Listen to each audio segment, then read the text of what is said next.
favorite class. Kavita Nandwani is here. Now we are start a new chapter number 3, Motions of the Earth, Geography class 6.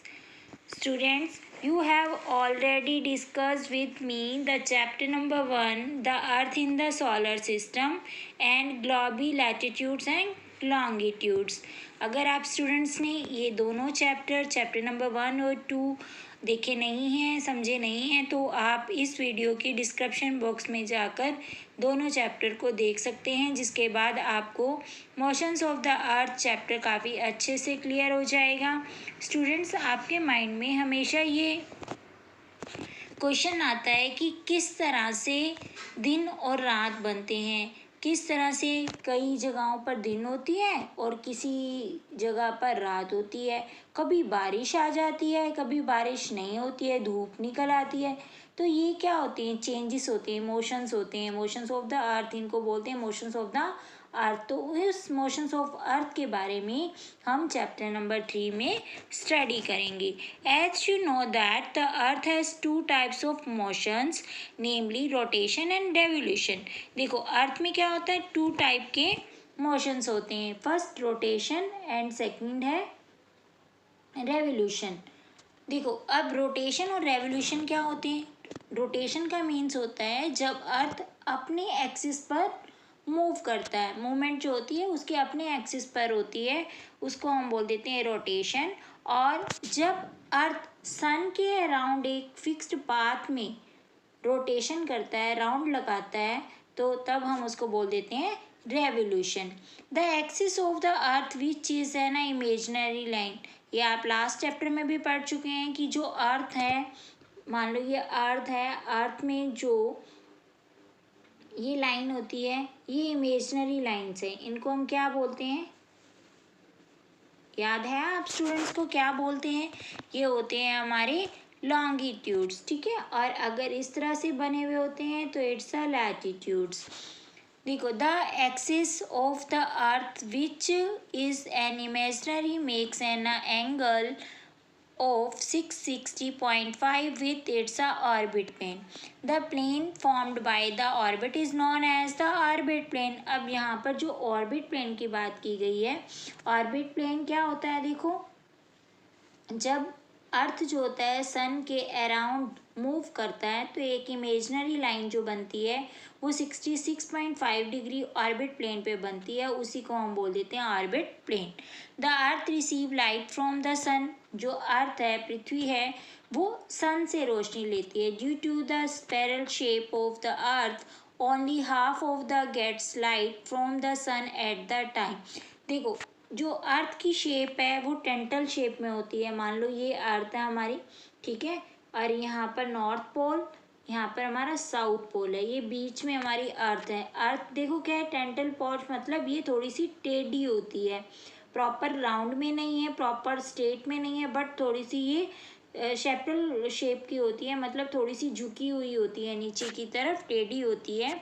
जब इसमें क्या होता है, सन, ये सन है, सन से सीधी रेस इस तरह से ऐसे इस पर पड़ती हैं, तो इसके हाफ पार्ट पर देखो, जब यहाँ से पास में पड़ रही हैं तो मीन्स इस साइड पर सन की रेस सीधी आ रही है, हॉटनेस है, तो यहाँ पर क्या होता है, डे होता है, ठीक है। और इस साइड पर सन की रेस नहीं आ रही है, मीन्स डार्कनेस है यहाँ पर, ठीक है। तो डार्कनेस होने की वजह से यहाँ पर क्या होती है, नाइट होती है।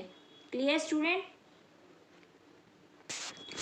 देखो, due to the spherical shape of the earth only half of its gets a light, मतलब हाफ साइड पर लाइट आती है sun at the time.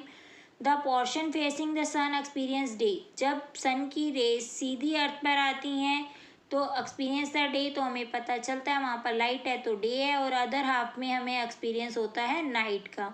The circle that divides the day from night at the globe is called the circle of illumination. Means देखो, ये अर्थ है, जब अर्थ इस तरह से 2 पार्ट में डिवाइड हो जाता है, डे एंड नाइट, तो ये जो लाइन होती है, ये वाली जो हमने बीच में लगाई है, इसको बोल देते हैं circle of illumination. The circle does not कंसीड with the sorry, axis as you see in the figure 3.2, the earth takes about 24 hours to complete a one rotation around its axis.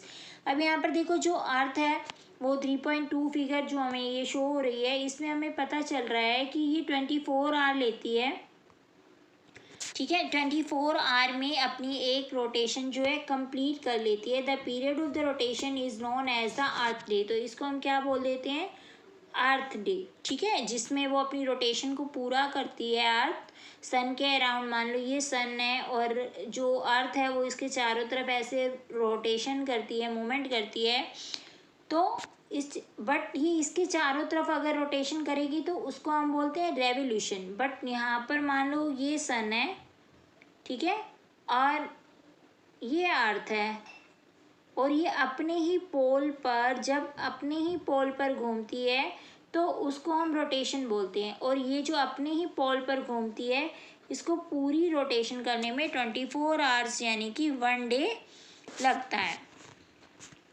और ये जो मोशंस हैं ये daily ही होते हैं, क्योंकि day और night daily ही होते हैं, मतलब दिन भी बनते हैं और रात भी होती है। अगर आप सोचो, इमेजिन करो, what would happen if the earth did not rotate, कि अगर अर्थ जो है वो रोटेट ही ना करी तो क्या होगा, हाफ पोर्शन में तो ऑलवेज डे रहेगा और हाफ पोर्शन में क्या रहेगा, ऑलवेज नाइट रहेगी। तो मीन्स किसी की भी लाइफ जो है वो पॉसिबल नहीं होगी। अगर आपको कहा जाए कि सारा ही दिन डे रहेगा, नाइट होगी नहीं, आपको सोने के लिए नहीं मिलेगा, ठीक है, आपको कंटिन्यूसली वर्किंग ही करने को मिलेगी और नाइट की कूलिंग नहीं मिलेगी, तो आपकी लाइफ थोड़ी सी अजीब सी कॉम्प्लिकेटेड सी हो जाएगी। अगर रात ही होगी तो कैसा होगा, दिन हमें नज़र ही नहीं आएगा, एवरी टाइम कूलिंग मिलेगी, हॉटनेस नहीं मिलेगी, तो भी हमारी लाइफ कॉम्प्लिकेटेड हो जाएगी। मीन्स अगर हम देखते हैं कि अगर अर्थ जो है वो रोटेट करेगी नहीं तो डे में डे और नाइट में नाइट होगी। तो इस तरह से क्या होगा कि हमारी लाइफ जो है वो पॉसिबल नहीं हो पाएगी। अब इसी को इसमें रीड कर लेते हैं। What would happen if the earth did not rotate, the portion of the earth facing the sun would always experience day, means जहाँ पर सन का फेस होगा वहाँ पर हमेशा ही दिन होगा। Thus bring the continuously warmness of the region, जो एटमॉस्फेयर है उसमें वार्मनेस होगी, गर्मी होगी। द अदर है half would remain the darkness and the freezing cold at time, दूसरी साइड अंधेरा होगा और कूलिंग होगी। Life would have been possible in such the extreme condition. अब वो हमसे क्वेश्चन पूछ रहे हैं कि क्या पॉसिबल है हमारी लाइफ, नहीं, हमारी लाइफ तो पॉसिबल नहीं है उस कंडीशंस में। हम कुछ टाइम स्पेंड कर सकते हैं बट अपनी होल लाइफ को स्पेंड नहीं कर सकते। The second motion of the earth around the sun in the orbit is called a revolution. देखो, अब जो अगर अपने एक्सिस पे अर्थ राउंड करती है, मूवमेंट करती है, तो वो रोटेशन। बट जब सन के चारों तरफ अर्थ रोटेट करती है तो उसको हम रेवोल्यूशन बोल देते हैं। मीन्स देखो, ये अर्थ है, ठीक है, और ये सन है, यहाँ पर सन है, अगेन बना लेते हैं, ये सन, ठीक है, और ये अर्थ है।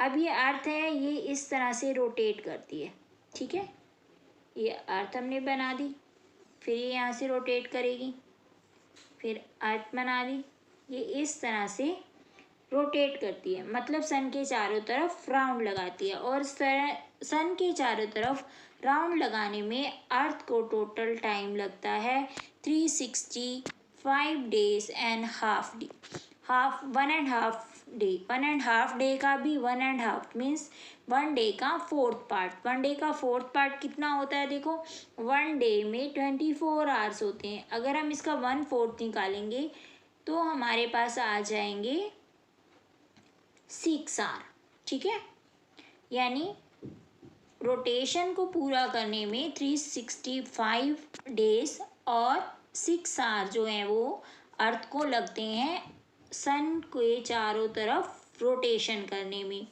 ठीक है। अब देखो यहाँ पर हमें क्लियर हो जाएगा। अभी इस पिक्चर को देखते हैं पहले। इस पिक्चर में काफ़ी अच्छे से आपको क्लियर किया गया है आपके मोशंस, अर्थ के मोशंस को। देखो इसमें क्या है, सन, ठीक है, सन के चारों तरफ अर्थ जो है वो रोटेट कर रही है, ठीक है। अब देखो यहाँ पर सन की जो रेज हैं वो काफ़ी पास में है यहाँ पर और यहाँ पर, ठीक है। तो जहाँ पर सन की रेज काफ़ी पास में है वो होता है इक्विनेक्स और इक्विनिक्स, ठीक है। अब इसमें क्या है, देखो जहाँ पर सन की रेज काफ़ी दूर है, जैसे इस तरफ से दूर है बट सीधी पड़ रही हैं तो ये शो कर रहा है डे को, ठीक है। और इस साइड पर भी देखो सीधी पड़ रही हैं तो शो हो रहा है डे, ठीक है। बट इस साइड पर क्या शो हो रहा है, नाइट। यहाँ पर क्या शो हो रहा है, नाइट, ठीक है।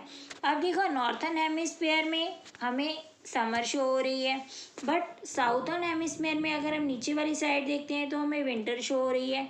सेम इसी के अपोजिट दूसरी साइड हमें देखने को मिलेगा कि नीचे साउथर्न में समर है और नॉर्थर्न में विंटर है। मीन्स ये हुआ कि जब भी अर्थ सन के चारों तरफ रोटेट करती है तो जो पार्ट भी अर्थ का सन के फेसिंग में आ जाता है, सामने आ जाता है, उस जगह पर समर होती है, डे होता है और हॉटनेस होती है। और जो पार्ट सन की बैक साइड आता है वहाँ पर डार्कनेस होती है, ठीक है, और रात होती है और कूलिंग होती है। 6 hours saved every year are added to the make one day or a span of 4 years। देखो अब यहाँ पर हम ऑलरेडी डिस्कस कर चुके हैं कि ईयर में 365 डेज होते हैं, राइट।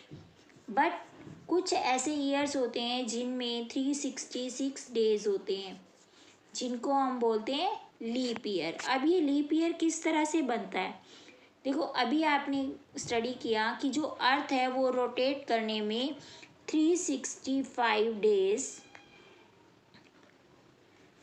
एंड 6 आवर लेती है, ठीक है। 1 ईयर में 365 डेज और 6 आवर लेती है अर्थ सन के चारों तरफ रोटेट होने में। इन 6 आवर को फर्स्ट ईयर में 6 आवर, सेकेंड में भी 6 आवर, थर्ड में भी 6 आवर एंड 4 में भी 6 आवर। मीन्स अगर हम 4 ईयर की बात करते हैं, 4 ईयर में 6 आवर को काउंट करेंगे तो 24 आवर बन जाएंगे, यानी कि 1 डे, ठीक है। तो जब भी ईयर में 365 की बजाय 366 डेज आएंगे तो वो हमारा क्या होगा, लीप ईयर होगा। और 66 डेज कैसे बने ये मैंने आपको क्लियर कर दिया कि एवरी ईयर 6 आवर एक्स्ट्रा होते हैं। तो जब वो 4 सालों में 6 आवर मिलकर 24 आवर बन जाते हैं तो 1 डे ऐड हो जाता है, और वो 1 डे जो ऐड होता है वो फरवरी मंथ में होता है, और तब जो है वो 29 डेज हो जाते हैं फरवरी में, इंस्टेड ऑफ 28 डेज। 28 की बजाय 29 डेज होते हैं और उस ईयर में 366 डेज होते हैं, जिसको हम लीप ईयर बोल देते हैं। स्टूडेंट, अगर आपको कंसेप्ट अच्छे से क्लियर हो रहा है, समझ आ रहा है, तो आप मेरे चैनल को लाइक, शेयर और सब्सक्राइब करना ना भूलें, क्योंकि आपका सब्सक्राइब मेरे लिए मोटिवेशन है और आपका शेयर ऐसे बच्चों की हेल्प करेगा जिन्हें इस चैप्टर की स्टडी करने की नीड है। From the figure 3.3 it is clear that the earth is going around the sun is an the elliptic orbit. Means जो एक फिक्स पाथ होता है, अभी हमने चैप्टर में ऊपर स्टडी किया कि जो सर्कल है बनाता है वो क्या है, ऑर्बिट पे बनाती है, और ऑर्बिट क्या होता है, एक फिक्स्ड पाथ होता है। देखो यहाँ पर था plane formed by the orbit known as the orbit plane, ठीक है। अब इसमें क्या है, फिक्स्ड पाथ है। फिक्स पाथ मतलब एक ही पाथ पर चलता है, वो अपनी राउंड नहीं बदलती। जैसे मान लो ये सन है तो अर्थ जो है इसके चारों तरफ ऐसे ही मूव करेगी, वो ऐसा नहीं होगा कि यहाँ तक चलेगी फिर वापस आ जाएगी, ऐसा नहीं है। मीन्स वो एक फिक्स्ड पाथ पे मूवमेंट करेगी, उसको हम बोल देते हैं elliptical orbit. Notice that throughout its orbit the earth is inlined in the same direction। Means वो सेम डायरेक्शन में चलती है, अपनी डायरेक्शन को चेंज नहीं करती है। सन के चारों तरफ अर्थ जो है इस तरह से रोटेट करती है, वो ऐसे अपोजिट में रोटेट नहीं करती। A year is usually divided into summer, winter, spring and autumn season. अब यहाँ सीजन की बात की है कि जो सीजन है वो समर, विंटर, स्प्रिंग और ऑटम सीजन्स में बटे हुए होते हैं। Season changes due to change the position of the earth. Season कैसे चेंज होते हैं? जब अर्थ की पोजीशन में चेंज होता है तो हमारे सीजन्स में भी चेंज हो जाता है।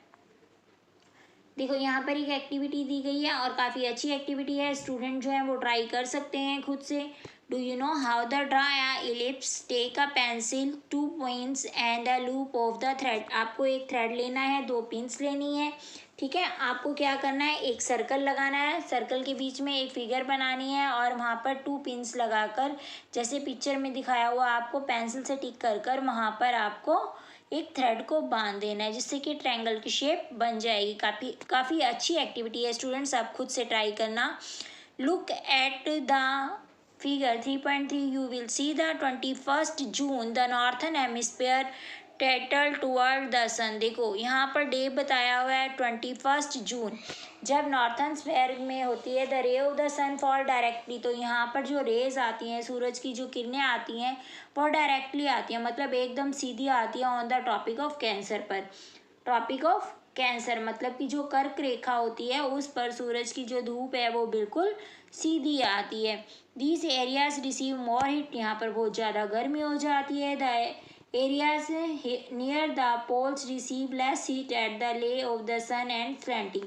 देखो जिस एरिया पर सन सीधा ना पड़कर तिरछे होता है, स्लैंटिंग होता है, वहाँ पर हॉटनेस कम होती है। The north pole is inclined towards the sun and the place is behind the Arctic circle experience continuously daylight for the about a 6 month। यहाँ पर देखो क्लियर पता चलता है कि आर्कटिक सर्कल पर जो डे और नाइट है वो 6 मंथ तक रहती है। स्टूडेंट अगर आपने chapter number 2 globe latitude and longitude को अगर आपने उसके कंसेप्ट को क्लियर नहीं किया है तो आपको मोशंस ऑफ द अर्थ जो है अच्छे से क्लियर नहीं होगा, तो इसलिए आप पहले चैप्टर नंबर 2 की स्टडी करो। Since a large portion of the north hemisphere is getting the light from sun, it is summer in the region north of equator. अब इक्वेटर की बात आ गई यहाँ पर कि अगर सन जो है, देखो अर्थ 2 पार्ट्स में बटा हुआ है, इट्स अ इक्वेटर, ठीक है। तो यहाँ पर ये बताया कि जो 21 जून है जहाँ पर हॉटनेस है, सीधी सन की रे सीधी पड़ रही है, ठीक है, और वहाँ पर क्या होता है, हॉटनेस सबसे गर्म दिन होता है। It is in the winter season there the nights and longer. 21 जून के बाद से क्या होने लग जाता है कि जो रातें हैं वो लंबी होनी शुरू हो जाती हैं और डे छोटे होने शुरू हो जाते हैं। The nights are longer than the day, the position of the earth is called the summer solstice। तो ऐसी सिचुएशन को हम बोल देते हैं summer solstice। On 22nd December the tropic of Capricorn receives the direct ray of the sun and the south pole tilted towards it। देखो 22 दिसंबर को क्या होता है, tropic of cancer capricorn. Capricorn का मतलब होता है मकर रेखा और ट्रॉपिक ऑफ कैंसर का मतलब होता है कर्क रेखा, ठीक है। तो ये जो डायरेक्शंस हैं, डायरेक्शन के अकॉर्डिंग जब हमारी अर्थ मूवमेंट करती है तो वो कर्क रेखा और मकर रेखा यानी कि ट्रॉपिक ऑफ कैंसर और ट्रॉपिक ऑफ कैप्रिकॉन को की तरफ से घूमती है। जब ट्रॉपिक ऑफ कैंसर की तरफ से घूमती है तो 21 जून की सिचुएशन आती है कि हॉटनेस ज़्यादा होती है, नाइट लंबी होनी शुरू हो जाती है, डे छोटे हो जाते हैं। और 22 दिसंबर कैप्रिकॉन, ट्रॉपिक ऑफ कैप्रिकॉन से जब रिसीव डायरेक्टिंग रे आती है सन की तो क्या होता है, तो वर्टिकली पड़ती है कैप्रिकॉन पर। और ऑलरेडी हम डिस्कस कर चुके हैं कि वो 23.5 साउथ का एंगल बनाती है जो कि लॉन्गर पोर्शन है साउथर्न हेमिस्फीयर में। इससे क्या होगा कि it is a summer in the southern hemisphere. Summer में साउथ मतलब साउथर्न हेमिस्फीयर में पश्चिमी क्षेत्र में क्या हो जाएगी, गर्मी हो जाएगी, डे जो है वो लॉन्गर हो जाएंगे और नाइट क्या हो जाएंगी, शॉर्ट हो जाएंगी, अपोजिट हो जाएगा उससे बिल्कुल ही। This position of the earth is called the winter solstice. Do you know that the Christmas celebrate in Australia in the summer season.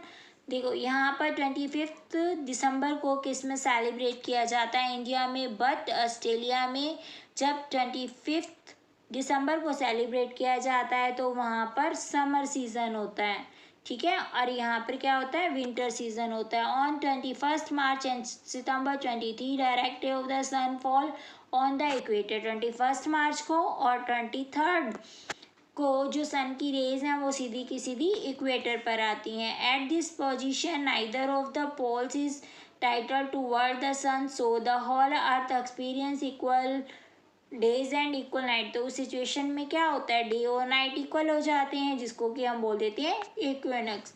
On the 23 September it is the atom season. अब 23 को बताया है कि atom season होता है in this northern hemisphere and spring season in the southern hemisphere. और बात करेंगे नॉर्थन में तो क्या होता है, स्प्रिंग सीजन होता है, और साउथर्न हेमिस्फीयर में सॉरी देखो, on the 23 September it is the autumn season in the northern hemisphere. 23 सितंबर को नॉर्थन हेमिस्फीयर में ऑटम सीजन होता है और साउथर्न हेमिस्फीयर में स्प्रिंग सीजन होता है। The opposite is the case of 21 मार्च। मतलब अगर हम बात करते हैं 21 मार्च की, तो उस समय में सिचुएशन इससे बिल्कुल ही अपोजिट होती है। When it is the spring in the northern hemisphere and autumn in the southern hemisphere, ठीक है। तो वहाँ पर क्या होता है कि नॉर्थन हेमिस्फीयर में तो स्प्रिंग सीजन होता है और साउथर्न हेमिस्फीयर में ऑटम सीजन होता है। You find that there are a days and night and changes in the season because of the rotation and revolution of the earth respectively. हमें यहाँ पर ये स्टडी अच्छे से हो गया कि जो डे और नाइट बनते हैं या अर्थ पर सीजन चेंजेस होते हैं वो रोटेशन और रेवोल्यूशन के अकॉर्डिंग होते हैं। अगर रोटेशन और रेवोल्यूशन नहीं होगा तो अर्थ पर डे एंड नाइट भी नहीं बनेंगे। देखो यहाँ पर आपको एक्टिविटी दी हुई है, to understand the earth, just a minute students, to understand the earth's inclination in the same direction draw a big ellipse on the ground and take a flag with the stick। देखो यहाँ पर आपको activity दी गई है कि ground में आप एक सर्कल बनाएंगे और उस पर एलिप्स यानी कि जो उसकी 23 डिग्री का हाफ होता है उसके बीच में आप एक फ्लैग लगाएंगे और फ्लैग की डायरेक्शन जो है बिल्कुल ओपन सीधी रखेंगे, जिससे कि क्या होगा, एयर और सन की रेज जो है हमें वहाँ पर सामने से नज़र आएंगी। स्टूडेंट आज आपका चैप्टर जो है ये कंप्लीट हो गया है और अगर आपको अच्छे से कंसेप्ट क्लियर हुआ है तो आप मेरे चैनल को शेयर और सब्सक्राइब करना ना भूलें, क्योंकि आपका एक शेयर किसी बच्चे की हेल्प करेगा और सब्सक्राइब मुझे मोटिवेशन देगा ताकि मैं आपके लिए और भी अच्छे से लेसन जो है लेसन की वीडियोस को बना सकूं। स्टूडेंट्स चैनल को लाइक शेयर और सब्सक्राइब करना मत भूलना, क्योंकि आपका मोटिवेशन टीचर के लिए ज़रूरी है और टीचर का मोटिवेशन स्टूडेंट के लिए ज़रूरी है। Thank you students.